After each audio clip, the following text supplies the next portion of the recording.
함께 다루게 될 것입니다. 주님께서 우리에게 어려운 예언에 관한 문제를 다루지만 말씀을 통해서 켜석에서 하는 우리를 잘 인도해 주시기를 간절히 바랍니다.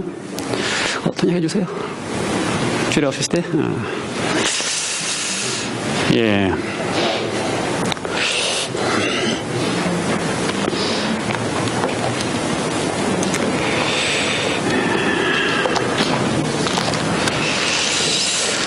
함께 우리 성경을 펴실까요? 성경 요한계시록 13장.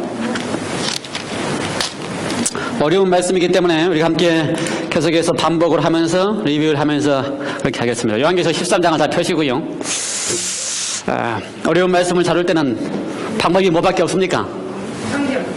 예, 성경. 성경을 펴기 전에는요. 기도. 예. 그렇죠. 어려운 말씀을 펴서 읽을 때 이해를 하려면 하나님의 영이 우리를 인도하시고 하나님의 영이 우리를 깨우치시지 않냐면 방법이 없습니다. 그래서 제가 함께 기도하면서 말씀을 나누도록 그렇게 하겠습니다. 함께 기도하시겠습니다. Let's pray again.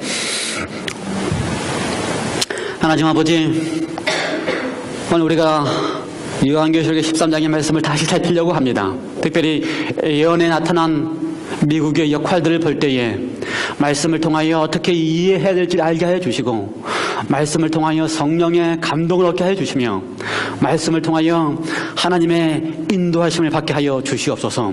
우리의 믿음과 우리의 신앙을 주님의 말씀에 입각하여 세우기를 원하오니 아버지 하나님 우리를 도우셔서 말씀이 옳게 분별되게 하여 주시옵소서. 부족한 소자의 입술을 주장하셔서 성령으로 말씀하여 주시며, 성령의 말씀이 선언될 때에 모든 성도들의 마음속에 성령 충만함을 얻게 하여 주시옵소서. 온종일 이 시간을 드리오니 받으셔서 풍성한 말씀의 복을 베풀어 주시옵소서. 예수 그리스도 이름으로 간절히 기도하옵나이다. 아멘. 오늘은 특별히 요한계시록 13장 11절부터 나오는 말씀을 가지고 말씀을 드리려고 하는데요. 요한계시록 13장 11절의 말씀이 이해되기 위해서는 지난주에 함께 나누었던 요한계시록 13장 1절부터의 말씀을 잠깐 리뷰하면서 넘어가겠습니다. 그래서 말씀이 리뷰될 때에 잘 이해하시고 어떻게 전개가 되는지를 확인하시기 바랍니다. 오늘은 성경을 읽으면서 지난번처럼 조금 어려운 성경이 아니고요. 우리 모두가 가지고 있는 가장 간단한 성경을 함께 읽으면서 내용들을 리뷰하는 일을 하겠습니다. 함께 성경을 펴셔서 요한계시록 13장 1절부터 보시겠습니다. 요한계시록은요, 요한이 어디에서 기록한 성경입니까? 반모섬에서 기록했습니다. 요한이 이 반모섬에서 요한계시록을 쓸 때에 상황이 어떤 이해가 되십니까? AD 90년이 다 되어서 예수님의 제자들은 12제자들은 다 이미 순교를 하거나 다 죽었습니다. 누구만 남았어요? 요한만 남았습니다. 요한도 자기만 남았다는 사실을 압니다. 그런데 자기만 남았는데 자기가 돌보아야 될 많은 그리스도인들과 함께 있을 수가 없었습니다. 어디에 가 있었어요? 반모라고 하는 섬에 가 있었습니다. 저는 가보지는 못했지만 가본 사람들의 이야기에 의하면 반모섬이라고 하는 섬은 돌섬이다 그래요. 그래서 많은 돌밭이 있고 그 돌 사이에서 요한이 앉아서 하늘을 우러러보면서 계시를 받는 장면들이 요한계시록의 모습입니다. 그래서 요한의 심정을 한번 생각해 보시기 바랍니다. 참 암담한 심정이에요. 그렇죠? AD 100년이 돼서 많은 성도들에 의해서 그리스도인이 많이 증가되었는데 그 많은 그리스도인들에게 자기가 가서 복음을 전하고 싶은데 어떤 복음이요? 자기가 만나고 자기가 맛보고 자기가 경험한 예수 그리스도를 소개해 주고 싶은데 가지 못하는 요한의 심정을 한번 상상해 보시기 바랍니다. 더군다나 요한은 지금 요한 1, 2, 3세에 의하면은 그 당시에 이미 예수 그리스도를 하나님의 아들이라고 부인하는 적 그리스도가 이미 생겼다고 이야기를 했어요. 그래서 예수 그리스도가 하나님의 아들이라는 사실을 부인하고 적 그리스도가 그리스도를 자꾸 속이고 있는 모습을 요한이 알고 있기 때문에 얼마나 답답하고 가슴이 아프겠습니까? 그러한 요한에게 하나님께서 마지막 계시를 주면서 이렇게 답답한 것처럼 보이지만 세상의 역사의 끝에 가서는 마침내 하나님의 백성들이 예수 그리스도를 말미암아 승리할 수 있다는 사실을 보여준다고 하는 사실은 얼마나 힘이 되겠습니까? 요한계시록 13장은 그래서 요한이 지금 암담한 마음 가운데 있는데 세상 역사의 흐름 속에서 적 그리스도가 어떻게 역사하면서 그러한 적 그리스도가 마침내 하나님의 능력으로 예수 그리스도의 능력으로 그리스도의 능력으로 승리한다고 하는 사실을 보여주고 있는 것입니다. 이러한 요한의 심정을 이해하면서 그 밤모섬에서 홀로 앉아서 하늘의 계시를 보면서 예수 그리스도를 만나는 모습을 통하여 다시 한번 우리가 13장의 모습을 살펴보겠습니다. 내가 보니 누가 보고 있어요? 요한이 보고 있습니다. 어떤 심정으로? 사랑하는 성도들을 덜 보고 싶은 심정으로, 하나님께서 어떻게, 그리스도께서 어떻게 세상 역사를 끝내실까를 알고 싶은 심정으로, 내가 보니 바다에서 한 짐승이 나오는데 뿔이 10이요 머리가 7이라 그 뿔에는 10면류관이 있고 그 머리들에는 참남된 이름들이 있더라. 요한이 뭘 봤습니까? 한 짐승을 보았습니다. 우리가 다니엘서와 요한계시록을 통해서 짐승은 무엇이라고 표현했습니까? 나라들을 상징한다고 표현했습니다. 적어도 지금 요한계시록에 등장한 13장의 이 짐승도 어느 한 나라를 상징할 것입니다. 그렇죠? 그 다음에 그 짐승의 모습을 보니까 2절, 내가 본 짐승은 표범과 비슷하고 그 발은 곰의 발 같고 그 입은 사자의 입 같은데 영이 자기의 능력과 보좌와 큰 권세를 그에게 주었더라. 여기 등장하는 짐승의 모습이 보니까 어떤 짐승의 모습이에요? 어떤 짐승의 모습이 등장합니까? 성경 말을 그대로 표현했더니 여기 어떤 짐승이 보입니까? 표범, 곰, 사자, 그리고 영이 등장합니다. 우리는 이 모든 이 표범과 곰과 영의 모습을 다 흡수하고 있는, 그래서 한 짐승 속에 세 짐승의 모습이 다 포함되어 있고 영이 권세를 주고 있는 짐승을 이야기를 했습니다. 어떤 짐승이에요? 이상한 짐승이죠. 혼합된 짐승이죠. 이 짐승이 상징하는 것이 무엇일까? 이 짐승은 이미 우리가 다니엘서에서 이미 한 본 짐승입니다. 다니엘서 7장에 보니까 처음에 뭐가 등장했어요? 사자가 등장하고, 그 다음에 곰이 등장하고, 표범이 등장하고, 무섭고 놀라운 짐승이 등장하면서 세상 역사의 흐름을 보여줬습니다. 그런데 다니엘은 장래의 일을 보면서 세상 역사의 어떤 나라들이 세울 것을 보았고요. 요한은 어떻게 보았다고요? 역사를 통해서 보았습니다. 흐르는 역사를 통해서. 그래서 이미 그 각각의 역사를 통하여 이제 그 역사의 중심에 누가 있을까를 보았습니다. 그런데 그 짐승이 보이고 그 짐승 뒤에 영이 보이는데, 영은 누구를 상징했습니까? 사단을 상징했습니다. 요한계시록 12장에 보면은 뱀 영이라고 하고 온 천하를 꼬이고 속이고, 그 다음에 어떻게 한다? 사단이라고 하는 이름으로 상징을 했습니다. 그래서 용이 그 배 위에 있고 용이 짐승을 딱 세워놓았는데 그 짐승의 모습이 마치 어떤 모습이에요? 역사 가운데 등장했던 짐승들의 모습을 그대로 보여주면서 이야기를 했습니다. 이 역사 가운데 등장했던 이 네 짐승들은 각각 사단의 조종을 받아서 하나님의 백성을 핍박했던 짐승들입니다. 바벨론도 사단의 배후에 의하여 하나님의 백성을 핍박한 게 맞습니까? 바벨론의 느부갓네살 왕이 하나님 나라의 예루살렘 성까지 쳐들어와서 성에서 하나님 앞에 제사드리는 기구들을 가지고 자기가 섬기는 신에게 갖다 놓는 역할을 했습니다. 바벨론의 왕 느부갓네살이 어떻게 했어요? 꿈을 꾼 다음에 커다란 신상을 만들어 놓고 모든 백성들로 하여금 그 신상에 절하라고 하면서 하나님 앞에 충성했던 다니엘의 세 친구를 어떻게 했어요? 풀무불에 넣는 핍박하는 일을 했습니다. 매 시대마다 사단은 각 나라들을 통하여 어떻게 합니까? 하나님의 백성들, 하나님의 성도들을 핍박하는 일을 합니다. 여기 역시 계시록 13장에 나타나는 이 짐승도 사단이 뒤에 서서 하나님의 백성들을 핍박하는 세력으로 등장하는 것을 보게 됩니다. 그래서 용이 자기의 능력과 보좌와 큰 권세를 이 짐승에게 다 주면서 이 짐승에게 경배하게 한다라고 했습니다. 그런데 그 짐승의 특징을 보니까요, 몇 가지 특징이 등장하는데 5절 띄엄띄엄 읽으면서 맞춰가는 게 쉽을 것 같아요. 5절, 또 짐승이 큰 말과 참남된 말하는 입을 받고 또 42달 일할 권세를 받았다. 이 짐승이 어떤 짐승이요? 혼합된 짐승이, 영이 힘과 권세와 능력을 준 혼합된 짐승이 무슨 권세를 받았다고요? 말을 하면서 참남된 말을 하는 권세를 받았다. 참남된 말을 하는 권세를 받았다고 하는 것을 성경에 어떻게 이해를 했습니까? 성경 가운데 몇 군데 있어요? 그럼 다 리뷰입니다. 빨리빨리 대답을 안 하시면 제가 시간이 많이 가요. 5군데, 그러면 안 되고. 몇 군데 있어요? 5군데 셀 수도 있어요. 저는 근데 3군데밖에 일단 못 찾았어요. 첫 번째는 어떻게 했습니까? 누구를 가르쳐 참남자라고 이야기했어요? 예수님을 가르쳐서 참남자라고 이야기했어요. 예수님을 가르쳐서 유대인들이 너는 참남되다. 왜 그랬다고요? 예, 유대인들이 보니까 예수님이 자기를 가리켜서 뭐라 그래요? 하나님이라 그러고, 하나님의 아들이라 그러고, 이렇게 이야기를 하니까 유대인들이 예수님을 보고 뭐라 그랬다고요? 참남되다. 근데 정말 예수님은 하나님 맞습니까? 예수님은 하나님 아들 맞습니까? 예, 맞습니다. 그런데 예수님 외에 그 누구도 하나님의 아들이다, 하나님의 대리자다, 그렇게 이야기하면 성경에서 뭐라 그런다고요? 참남되다. 그래서 지금 이 짐승이 영에게서, 사단에게서부터 권세를 받아서 자기 스스로 참남되게 뭐라 그런다고요? 나는 하나님이다, 나를 가리켜서 하나님의 대리자다라고 얘기한다는 것입니다. 여러분, 세상에 많은 종교들이 있습니다. 그렇죠? 세상에 너무나 많은 종교들이 있는데 그 종교들 가운데서 어떤 종교들도, 심지어 어느 한 종교도 감히 자기가 하나님이다라고 하거나 하나님의 대리자라고 할 수 있는 종교가 없습니다. 종교의 지도자들이 없습니다. 그런데 우리가 잘 살펴보면 유일하게 한 종교의 지도자만이 뭐라 그래요? 하나님의 대리자 또는 하나님이라고 스스로 이야기할 수 있는 종교가 있다면 어떤 종교가 있다고요? 예, 로마 캐톨릭 교회만이 그렇게 한다고 하는 것입니다.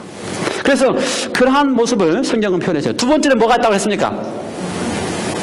죄를 용서한다면은 참남되다고 표현했습니다. 예수님이 찾아온 중풍병자의 죄를 용서했기 때문에 주위에 있던 유대인들이 예수님을 향하여 뭐라 그랬다고요?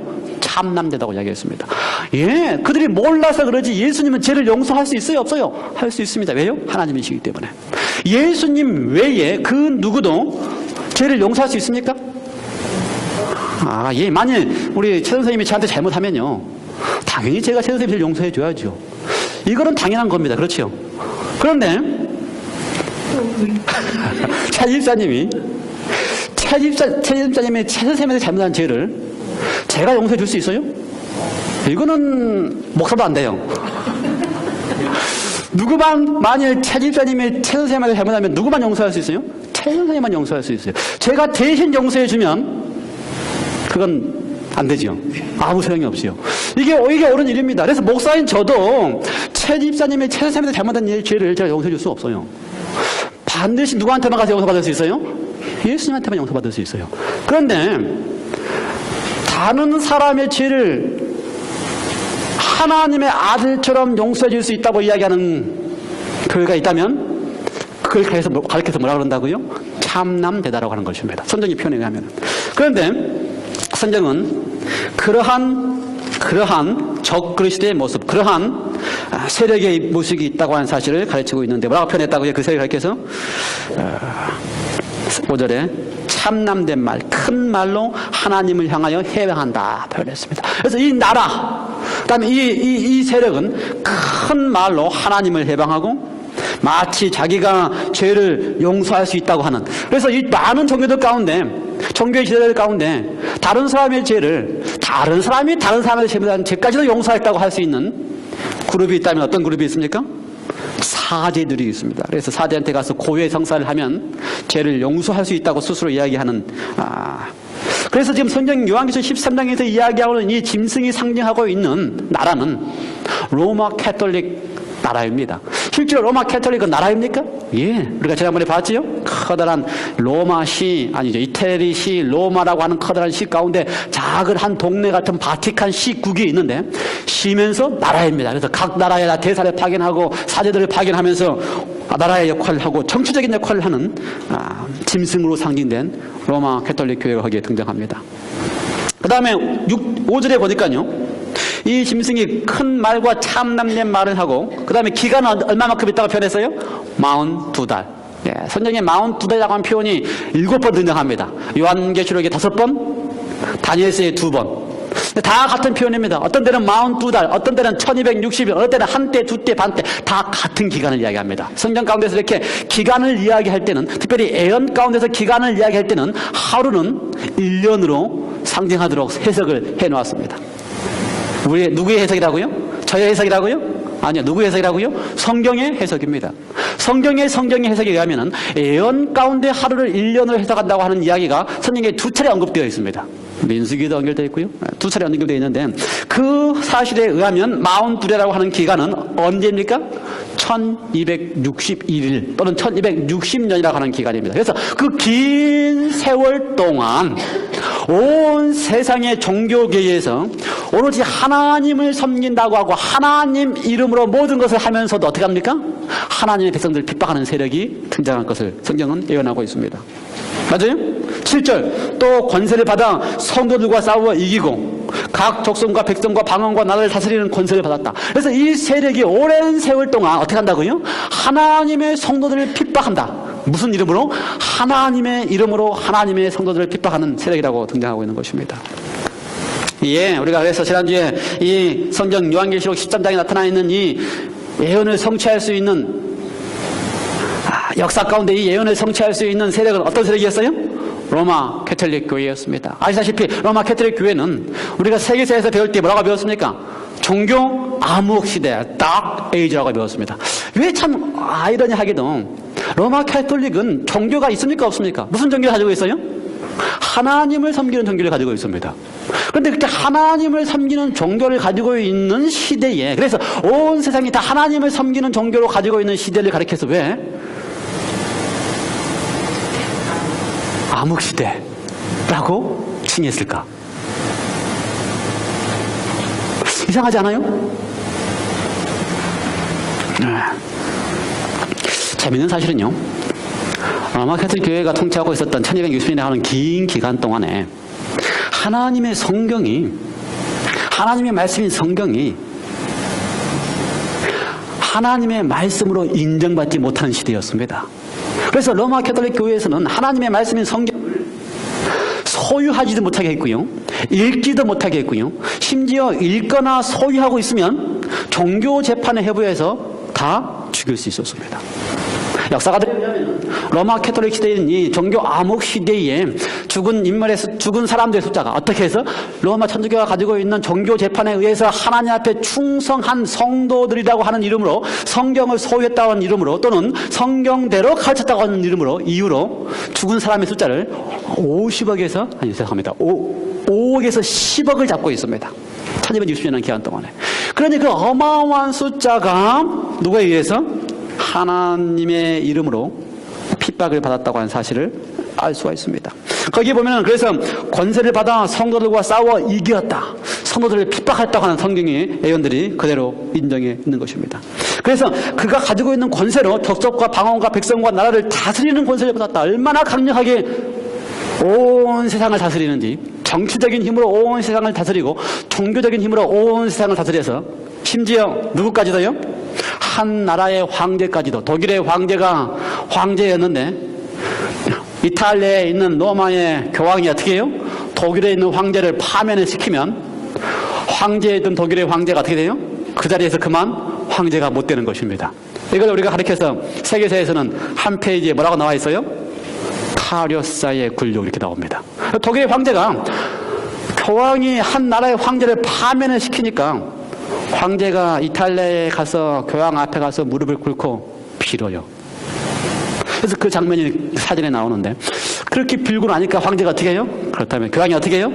다시 황제로 가서 하도록 이렇게 허락을 합니다. 그래서 황제가 되는 것입니다. 이러한 시대가 어떤 시대라고요? 요한계시록 13장에서 이야기하는 적그리스도가 하나님인 것처럼 하나님을 섬긴다고 하면서 영이 권세를 다 줘서, 사단이 권세를 다 줘서 뒤에서는 사단이 경배를 받고, 그렇죠, 하나님을 대적하고 하나님처럼 행사하고 하나님의 이름으로 죄를 용서한다고 하면서 경배를 받으면서 뒤에서 누가 경배를 받는다고요? 사단이 경배를 받고 있는 모습으로 등장을 했습니다. 그 가운데 가장 마지막 장면 중에 하나가 3절의 모습을 보면요, 13장 3절, 그의 머리 하나가 상하여 죽게 된 것 같더니 그 죽게 된 상처가 나음에 온 땅이 이상히 여겨 짐승을 따르더라. 예, 세계사에 의하면 로마 천주교회 종교 암흑 시대를 가지고 있던 이 세력도 끊쳐지는 때가 있었습니다. 1798년 나폴레옹이 보낸, 누굽니까 장군 이름? 벌티모 장군에 의해서 이탈리아에 간 벌티모 장군이 교황을 끌어다가 감옥에 넣었습니다. 그리고 감옥에서 로마의 교황이 죽었습니다. 예, 이 장면을 성경에서 뭐라고 표현했다고요? 죽게 된 상처, 이렇게 표현했습니다. 예, 죽을 만한 상처를 받으면 죽습니까? 안 죽습니까? 죽지요. 죽게 될 만한 상처를 받았어요. 그 죽게 되었기 때문에 로마 교황이 끊어졌습니다. 그런데 성경의 표현하면은 그 죽게 된 상처가 어떻게 했다 그래서 다시 나았다고 표현했습니다. 예, 우리가 지난 시간에 얘기했지요.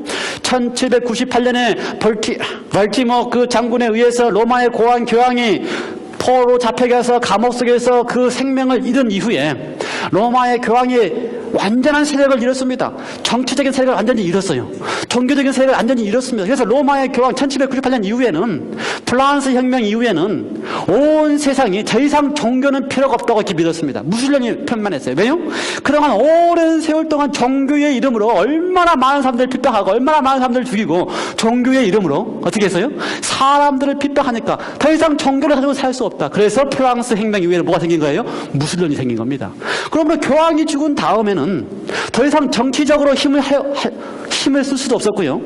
더 이상 종교적으로 힘을 쓸 수가 없었습니다. 왜요? 모든 유럽의 사람들이 종교를 하면 어떻게 하기 때문에 치를 떨기 때문에.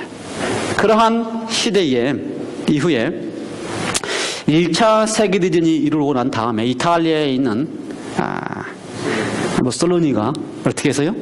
이탈리아에 있는 다시 이 로마의 교황을 다시 어떻게 했습니까? 회복하는 일을 했습니다. 그래서 1929년의 장면이죠. 그래서 무솔리니와 교황이 파견한 가스프리가 협정을 맺어서 잃었던 교황으로 하여금 다시 바티칸에 교황의 나라를 갖게 하고 다시 교황의 세력을 회복하는 일을 한 것이 협정입니다. 기억나십니까? 1929년. 이 협정에 의해서 다시 죽었던 상처가 나온 이후에 교황이 한 나라를 세우고요. 바티칸이라고 하는 나라를 가지고요. 그 다음에 그 교황이 전 세계에 영향을 미치기 시작했습니다. 어떤 영향이요? 정치적인 영향, 종교적인 영향. 그걸 가리켜서 성경은 뭐라고 연했다고요? 죽게 된 상처가 나았다. 3절. 죽게 된 상처가 나으니 어떻게 했다? 온 땅이 이상히 여겨서 어떻게 했다? 이 짐승을 따랐다. 이 짐승이 누구예요? 로마 캐톨릭 교회인데 1798년에 죽었던 상처가 1929년에 다시 회복되니까 그 이후에 온 세상이 다 어떻게 했어요? 로마 천주교의 교황을 따랐습니다. 심지어 어디까지도? 미국까지도 로마 천주교의 모습을 따르는 모습을 보았습니다. 그 다음에 마지막 10절입니다. 8절 볼까요? 8절에 보면은요, 죽임을 당한 어린 양의 생명차게 장세 이후로 농민이 되지 못하고 이 땅에 사는 자들은 다 어떻게 했다? 짐승에게 경배했다. 이 장면에 보면은요, 마치 과거의 종교 암흑 시대에 로마 캐톨릭을 인정하지 않고 그들이 사제가 가르친 대로 믿지 않으면 종교 재판을 통하여 어떻게 했어요? 수많은 5억 내지 10억의 그리스도인들을 죽였던 것처럼 지금 다시 세상 역사의 마지막에 사단이 그 권세를 누구에게 주고? 짐승에게 주고 로마 천주교에게 주고 그 다음에 그 로마 천주교인으로 하여금 다 어떻게 한다고요? 경배하게 한다. 다 예배하게 한다. 누구를? 로마 천주교회를 예배하게 한다는 장면이 등장합니다. 그래서 이 로마 계시록 13장의 장면에 보면은요, 경배 싸움입니다. 하나님 앞에 경배할 것인가? 아니면 누가 경배할 것인가?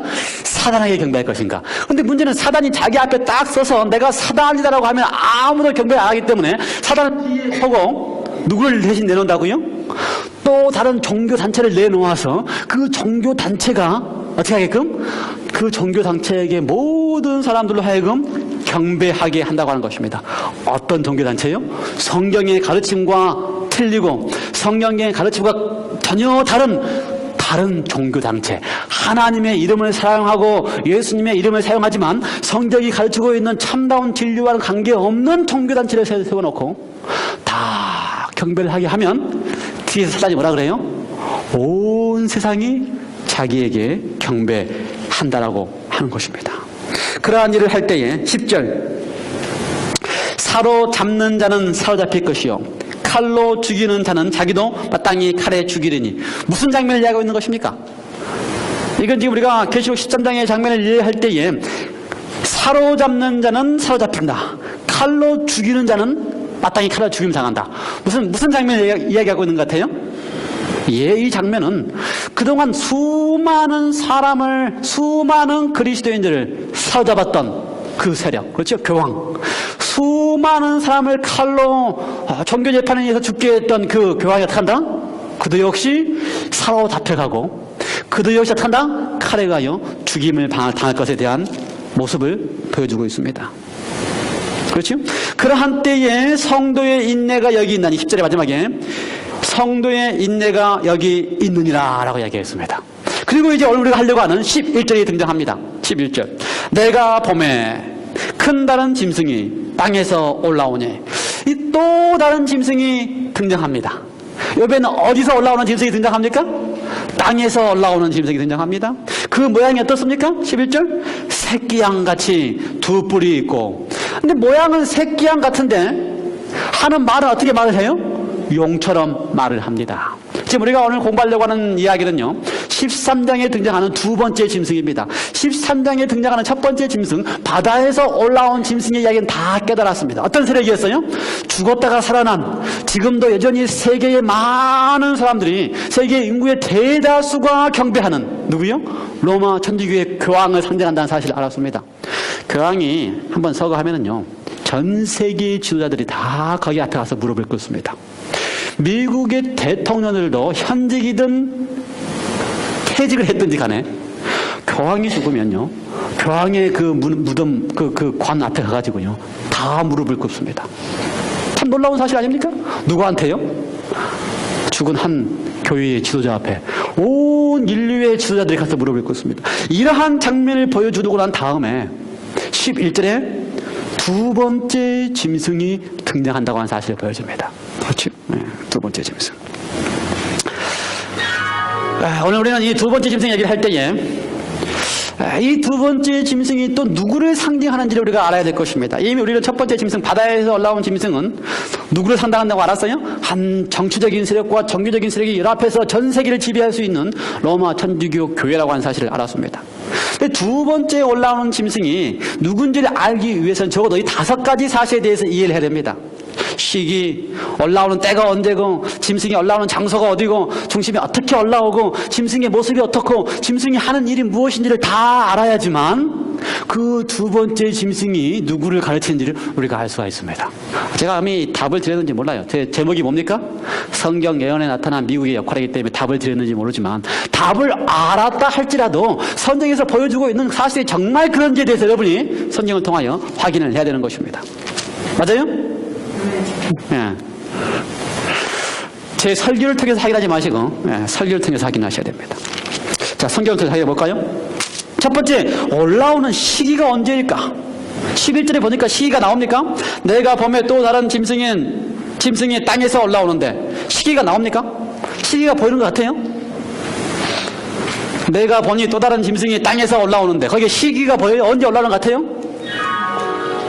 소리가 나네요, 오늘은. 여러분이 하도 집중 안 하니까 그러는 것 같아요. 소리가 나네요. 제가 관계없이 소리가 나네요. 지금 올라오는 시기가 언제인 것 같아요? 잘 모르겠죠. 안 보이죠. 한국 성경에 보니까. 내가 봄에 또 다른 짐승이 땅에서 올라오니. 시기가 안 보여요. 한국 성경에는. 우리 영어 성경에는 뭐라고 시작합니까? 우리 영어 잘 아시네. 우리 인경 기사님. 영어 성경 없어요? 없어요. 뭐라고 시작해요? 13장 11절에 시작하면서 then 그렇게 시작합니다. 그게 무슨 말이에요? 바로 그때 at that time 그 말입니다. 바로 그때. 그래서 다시 말해서 지금 이 11절과 10절과 11절이 쭉 연결되는 과정입니다. 11절의 사건, 10절의 사건이 있는 그리고 나서 바로 then 바로 그때 그렇게 이야기를 한 것입니다. 제가 아까 10절의 사건이 어떤 사건이라고 그랬어요? 10절의 사건이 사로잡힌 자는 어떻게 하고? 사로잡힐 것이고 칼로 죽이던 자가 어떻게 한다? 죽는다. 이거 어떤 장면으로 이해를 했습니까? 누가 사로잡힌 자에 늘 사로잡아왔던 자였어요? 로마 천주교 교황. 늘 이렇게 사로잡고 칼로 죽이는 핍박을 하던 그가 사로잡히게 되고 그가 칼에 죽임을 당한다고 하는 사건입니다. 이때가 어느 때예요? 1798년. 다시 말해서 두 번째 짐승이 올라오는 시기가 바로 어느 때라고요? 첫 번째 짐승이 죽게 된 상처를 받는 그때쯤이라는 것입니다. 1798년. 이해가 되십니까? 시기가 이해가 되십니까? 성경의 표현들에 의하면은 한국말 성경에는 없지만 헬라어 성경이나 영어 성경에 바로 그때쯤 이렇게 표현되어 있다는 것입니다. 바로 그때. 어느 때?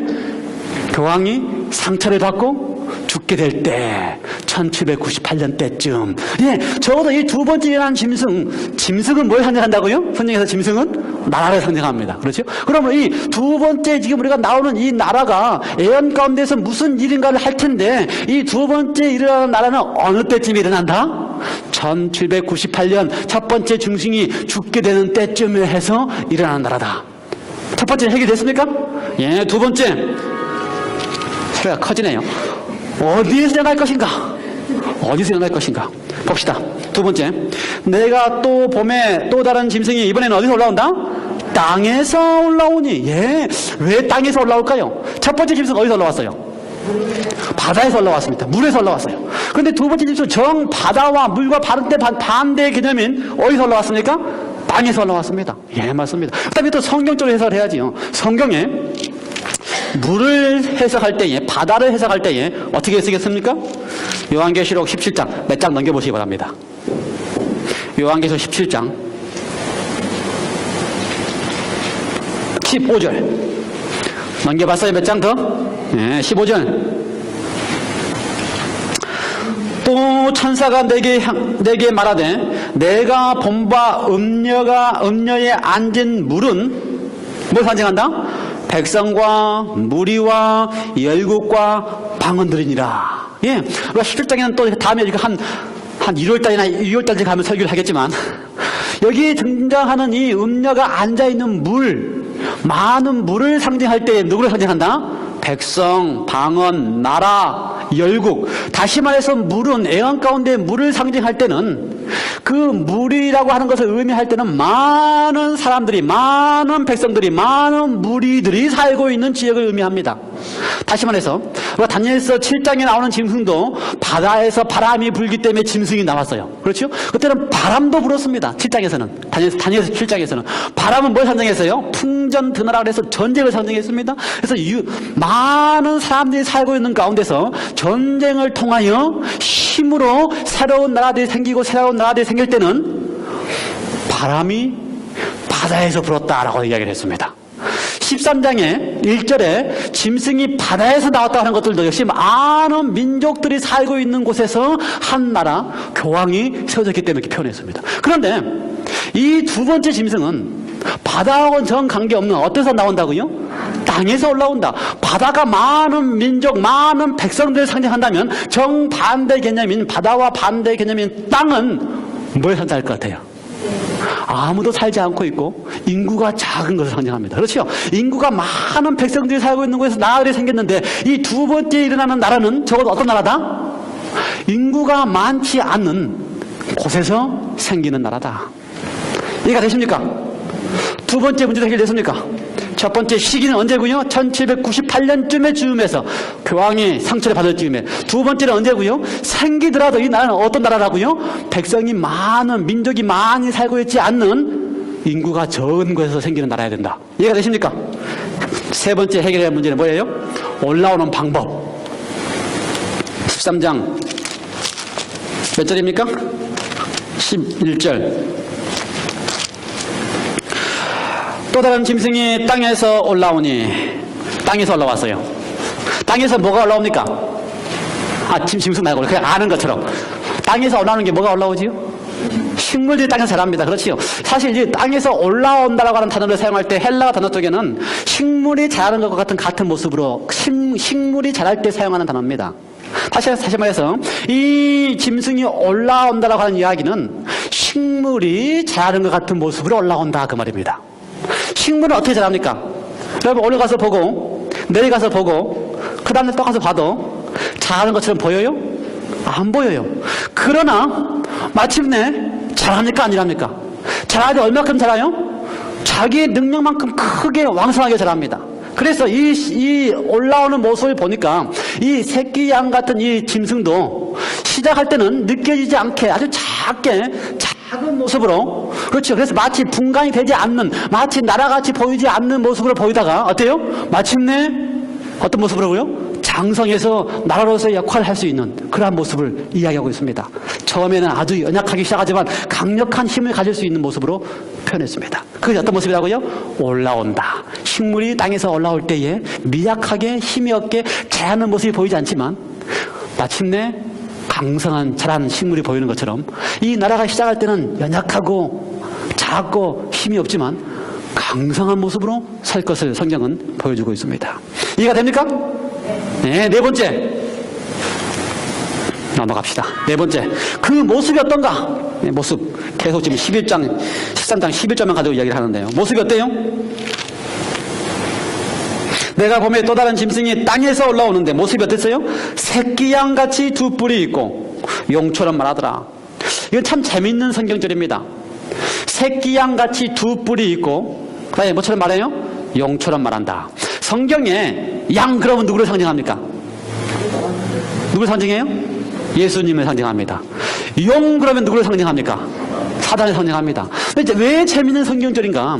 한 절 속에 예수님을 상징하는 모습과 사단을 상징하는 모습이 어떻게 있어요? 같이 들어있습니다.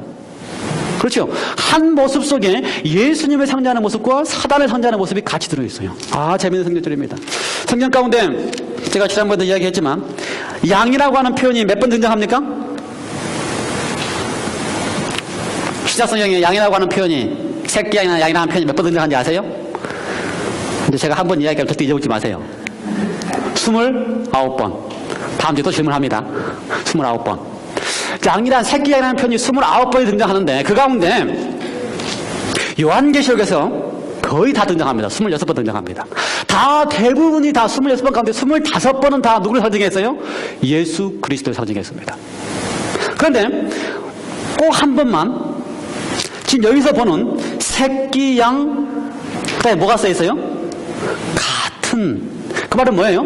새끼 양이라는 겁니까? 아니요. 그 모습은 그가 보여주려고 하는 모습은 새끼 양 같다. 뭐 같다는 겁니까? 예수님 같은데 실제로는 어떻다? 사단처럼 말을 하면서 사단처럼 어떻게 한다? 사단처럼 말을 하고 있다. 모습은 그러니까 보여주려고 하는 모습은 어떤 모습이라고요?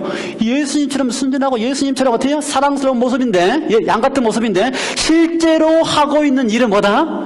용처럼 말을 한다. 그런 세계가 되는 것입니다. 여러분 답을 주고 합시다. 답을 주고 우리가 지금 이미 세 가지만 봤는데 일어나는 시기 일어나는 장소, 일어나는 시기는 언제요? 1798년을 즈음해서 일어나는 장소는 어디요? 신대륙, 사람이 살지 않는 신대륙. 세 번째는 무슨 모습이었어요? 아주 연약하게 식물이 자라는 것 같은 모습으로 자라나면서도 강력해진 힘을 가질 수 있는 이러한 이 세 가지만 가지고도 다 일치할 수 있는 건 어디예요? 미국입니다. 그렇죠? 미국이 독립을 선언한 때가 언제입니까? 시민권 받은 사람. 아마 우리 집사람하고 제가 제일 마지막 시민권 받았나? 1년 오래 받았으니까 시민권 선서하면서 많이 외웠는데 독립기념일이 언제예요? 7월 4일은 알지요? 때는 1776년 1776년 독립선언을 했습니다. 1776년 7월 4일에 독립선언을 하고요. 선언을 한 다음에 거의 한 8년에 걸쳐서 영국과 프랑스와 전쟁을 했어요. 독립을 하기 위해서. 그래서 거의 한 1783년에 가서 마치는 진짜 이룰 수가 있었습니다. 그러면은 그 말은 1776년부터 시작해 1783년까지 가서 1798년은 어떤 때라고요? 교황이 죽은 때라고요. 같은 때입니까? 독립을 선언한 때가? 예, 같은 때입니다. 그 다음에 두 번째 이야기한 것처럼 이 독립을 선언한 미국이 어디서 독립을 시작했습니까? 이 사람이 살지 않고 인구가 많지 않은 신대륙, 그렇죠. 신대륙이라고 하는 이 미국에서 시작을 했어요. 세 번째, 아주 연약했습니까? 얼마나 연약했는지 몰라요. 독립을 선언할 때 13개 주가 모여서 독립을 선언했지만 그 13개 주도 얼마나 연약했는지 모릅니다.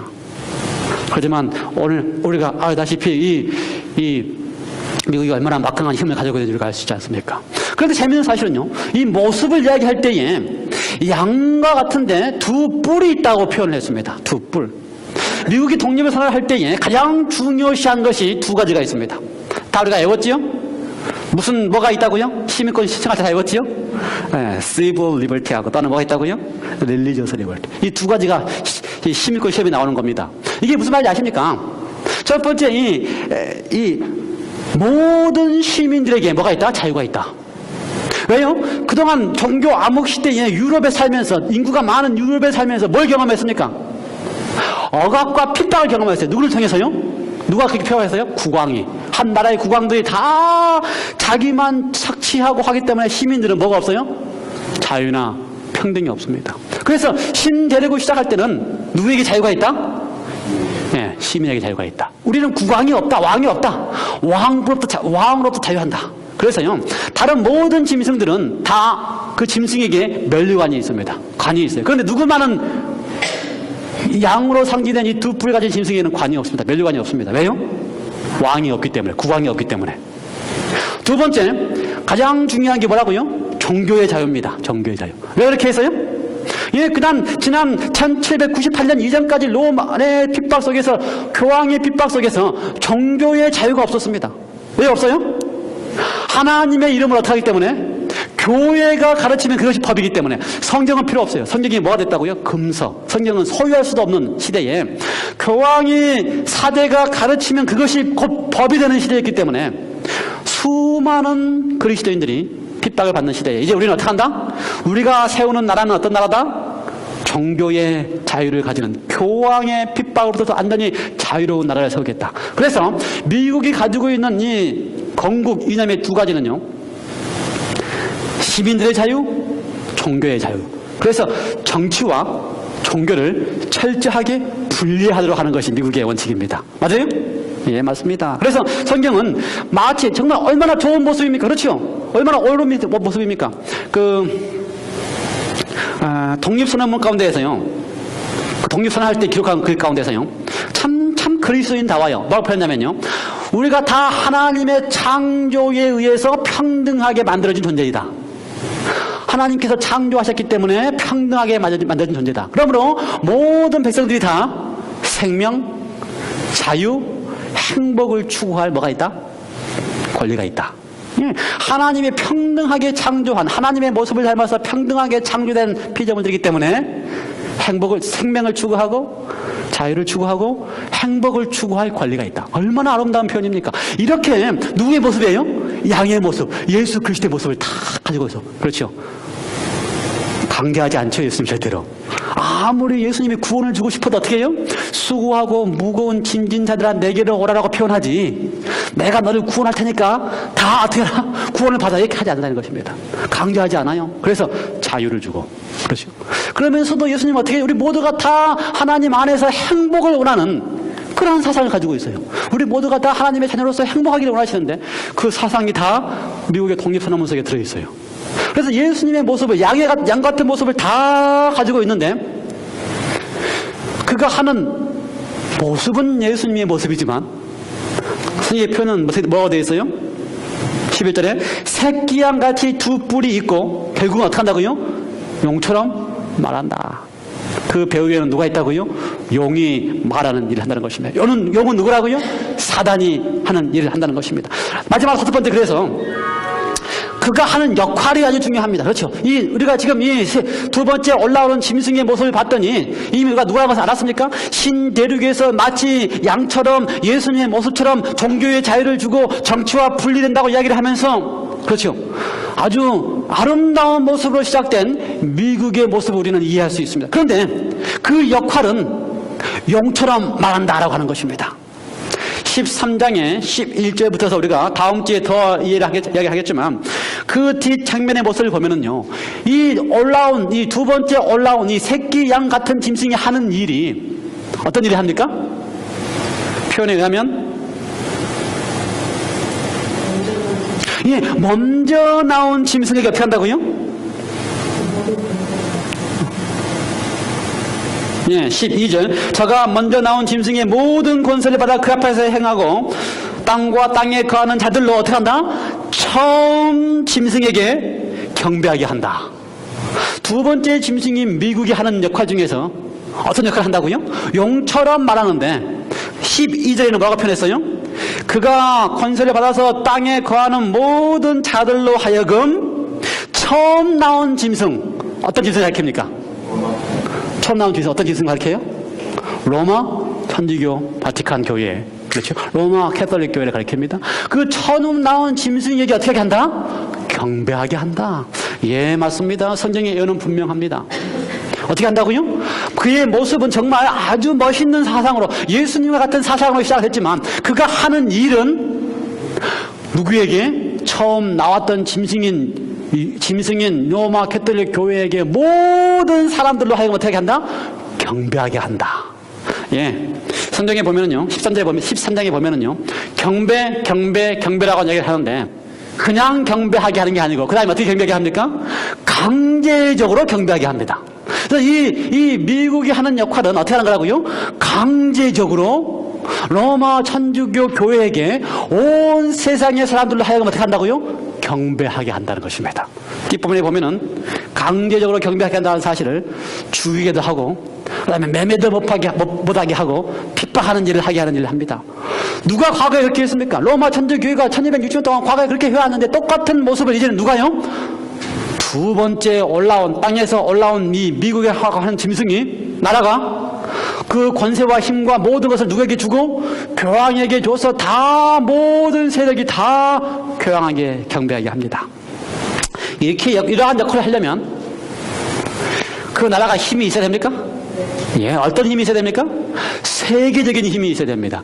조금 국제적인 힘이 있어가지고 세계 사람들로 하여금, 온 세상의 사람들로 하여금, 온 땅의 거민들로 하여금 짐승에게 경배하게 할 수 없습니다. 재밌는 표현 가운데 이런 말이 있어요. 미국이 재채기를 하면 그럼 어떻게 됩니까? 세계가 다 감기에 걸립니다. 그만큼 힘이 있어요. 맞아요? 예. 한국에서 전 정부의 영부인이 한식 세계화를 위해서 애를 많이 썼습니다. 그렇죠? 한식 세계화라고 하는 것은 한국의 이 고유 음식인 김치하고 한국 유명한 음식들을 세계에 알리자. 마치 법을 세워서 그냥 그 일을 위해서 많은 돈을 투자했습니다. 그런데 한식이 세계화가 됐습니까? 예, 아는 데가 많이 있어요. 좋아하는 데가 많이 있습니다. 김치도 아는 데가 많이 있어요. 그런데 만약 한국이 법으로 온 세상 사람들에게 앞으로는 쌀밥하고 김치만 먹어라 이야기를 해도 됩니까? 안 돼요. 왜요? 힘이 없으니까. 그런데 미국은 재채기만 해도 세계는 감기에 걸리는 시대에 살고 있다고 하는 것입니다. 예, 맞아요. 미국이 뭐 했는데? 미국의 경제가 무너졌는데 몸살은 누가 알아요? 전 세계가 다 알아요. 이런 시대, 전 세계를 좌우할 수 있는 시대, 전 세계를 좌우할 수 있기 때문에 그 전 세계를 좌우할 수 있는 미국의 세력이 자기의 힘을 첫 번째 짐승인 교황에게 다 쏠려주면 어떻게 한다고요? 전 세계 땅에 거하는 사람들이 다 로마 천주교 교회에게 로마 천주교가 가르치는 가르침에 예배하는 일을 한다고 하는 것입니다. 그것이 성경이 가르치고 있는 예언입니다. 보입니까? 예. 오늘 우리는 그 짐승이 누구라는 사실을 이제 다 깨달았습니다. 그리고 그 미국이 어떠한 역할을 하게 될 것인가를 깨달았습니다. 그런데 중요한 사실은요, 다음 주, 또 제 설교지요. 예, 다음 주에는 그 하는 역할 가운데 13장에서는 계속해서 이야기하기를 그 첫 번째 올라왔던 짐승 로마 천주교회를 위해서 어떻게 하라고요? 그 짐승을 위한 우상을 만들라고 이야기하고요. 그 다음에 또 그 짐승의 우상에게 어떻게 하고요? 다 경배하게 하고요. 그 다음에 또 짐승의 우상에게 경배하지 않으면 어떻게 한다고요? 죽이거나 애매를 못하게 하고요. 그 다음에 짐승의 우상에게 경배하면 어떻게 하고요? 표를 다 주는 일을 하는 것입니다. 그러면서 이야기하기를 그 짐승의 수가 666이라고 이야기하고요. 그 짐승의 표를 받지 말라고 이야기를 하는 것입니다. 다음 주에는 우리가 그러한 부분을 다루도록 하겠습니다. 재밌을 것 같아요? 네. 다음 주도 와야겠어요? 네. 우리 새로 오신 분은 꼭 오십시오. 네. 예, 맞습니다. 제가 오늘 다 이야기가 많은데 다 빼고 시간이 많이 지났기 때문에 결론만 맺겠습니다. 그렇습니다. 우리는 처음에 시작할 때의 요한의 모습을 보았습니다. 누구의 모습을 보았어요? 요한의 모습을 보았습니다. 요한의 답답한 심정을 보았습니다. 그렇죠? 가장 답답한 이유는 지금 자기가 예수님을 가장 잘 알고 있고, 그렇죠? 눈으로 보고 실제하게 생각했기 때문에 그 요한이 많은 그리스도인들 앞에 정말 살아계신 예수 그리스도를 전해줘야 되는데 그걸 밤모섬에 갇혀서 할 수 없었기 때문에 마지막 계시를 통하여 살아계신 예수님을 전해주기를 원했습니다. 오늘 그 요한이 우리에게 요한계시록을 통하여 마지막 시대에 마지막 백성들에게 살아계신 예수님을 보여주기를 원하십니다. 우리가 첫 번째 짐승도 알고 두 번째 짐승도 알았지만 첫 번째, 두 번째 짐승이 하는 역할보다 그들이 그렇게 할 때에, 그래서 강제적으로 첫 번째 짐승에게 다 경배하게 할 때에 우리가 예수 그리스도를 올바로 알아야지만, 성경 뭐라고 표현했다고요? 참 하나님과 그의 보내신 자 아들 예수 그리스도를 아는 것이 영생이라고 표현한 요한처럼, 오늘 우리가 우리의 신앙 가운데 예수 그리스도를 정말 새끼양 같은 예수 그리스도가 아니고 진짜 새끼양이신 예수 그리스도를 올바로 알고 있느냐, 이것이 중요한 것입니다. 사랑하는 성도 여러분이시여, 열심히 성경을 공부하시고 열심히 기도하시고 우리의 믿음을 말씀에 기초해서 열심히 하시면서 새끼양 되시는 예수 그리스도를 보게 되시기 바랍니다. 그분을 만나시기 바랍니다. 그분을 보고 그분을 만날 때에 아무리 어려움이 오고 아무리 핍박이 온다 할지라도, 미국이 아무리 우리를 어렵게 한다 할지라도, 우리는 새끼양 대신 그리스도 때문에 우리의 믿음은 그분 안에서 승리하는 경험을 하게 될 것입니다. 그래서 요한은 어떻게 했다고요? 그 새끼양 되신 예수 그리스도를 26번이나 요한계시록에 기록하면서 우리로 하여금 새끼양 되시는 예수 그리스도를 만나게 하시길 원하는 것입니다. 말씀을 통하여 예수 그리스도를 매 순간순간마다 경험하게 되시길 간절히 바랍니다. 감사합니다. 지금 이 시간에 우리 함께